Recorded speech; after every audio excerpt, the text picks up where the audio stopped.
Next game is the Commanders and the Falcons. The Commanders took this one 24-16. Sam Howell, 14-23, 151 yards, 3 touchdowns, no interceptions.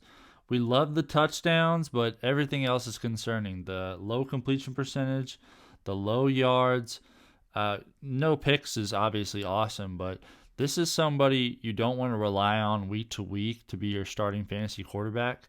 He's somebody you kind of want to play with the matchups. Like, he's at that Jimmy Garoppolo level for me. Not quite the Dak Prescott level, just the tier right below it.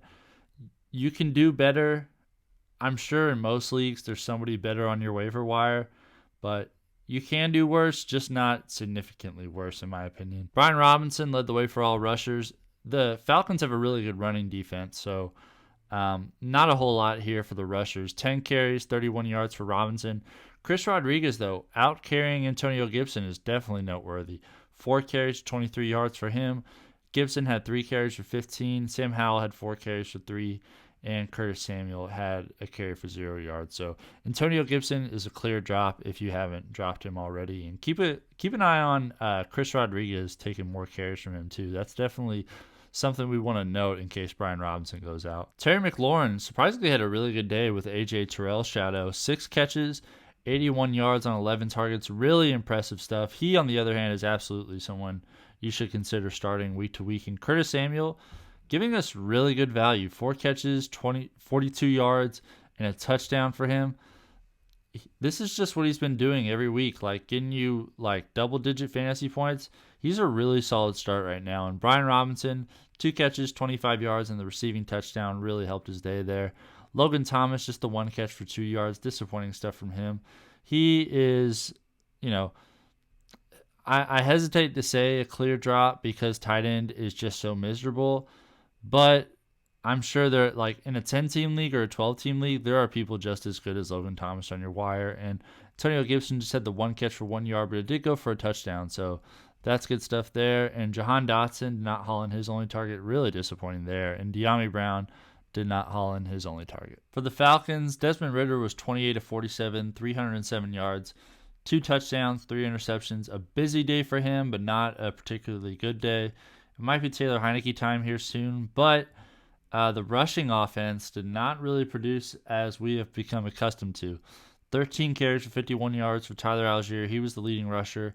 Bijan Robinson having the same amount of carries as Tyler Allgeier for only 37 yards. It's really frustrating that Arthur Smith continues to split carries with Tyler Allgeier and Bijan Robinson. And the fact that Tyler Allgeier was more efficient with his touches today is going to give Arthur Smith even more reason to keep playing Tyler Allgeier. So I think there's a cap on how good Bijan Robinson can be as long as Arthur Smith is the coach, because this guy loves giving the ball to Tyler Allgeier, and he also loved saying that Cordarrelle Patterson was going to be the joker. Just 1 carry for 0 yards, and he had 1 catch for 6 yards. I think the joke might have been that we thought it would mean something, because so far that joker role has done absolutely nothing. 2 carries for 18 yards for Desmond Ridder. Clear drop if you added him after that big game last week. And Drake London, really awesome stuff here. 9 catches, 125 yards on 12 targets. He's putting together some nice fantasy days here lately. He's been over 10 points in fantasy for a long time here. Definitely someone that you want to look out for as far as a play. You could do much worse than Drake London. I know I dropped him in one league, and I'm already regretting that, but I do have him in a dynasty league, so really happy about that. And Kyle Pitts finally getting that touchdown. 4 catches, 43 yards, touchdown. Really solid stuff there. Don't drop him. It's going to be tough to rely on him week to week, but at this point, pretty much every tight end is tough to rely on week to week. So you could do worse than playing Kyle Pitts every week. And Bijan Robinson had the 5 catches for 43 yards. The annoying thing that Arthur Smith said too was like, hey, we can't load up Bijan because we're playing the long game here.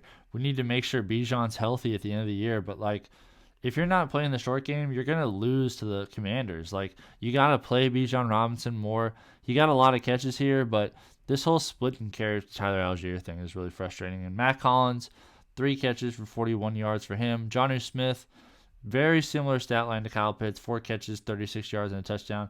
He is one of the few tight ends who's been really reliable week to week. I I would suggest adding Jonnu Smith if he is on your wire. Michael Pruitt had a catch for 9. Cordarrelle Patterson just a catch for 6. Scotty Miller had a catch for 4. Cordarrelle Hodge not hauling his only target. Van Jefferson in his first game as a Falcon had 2 targets but not hauling either of them.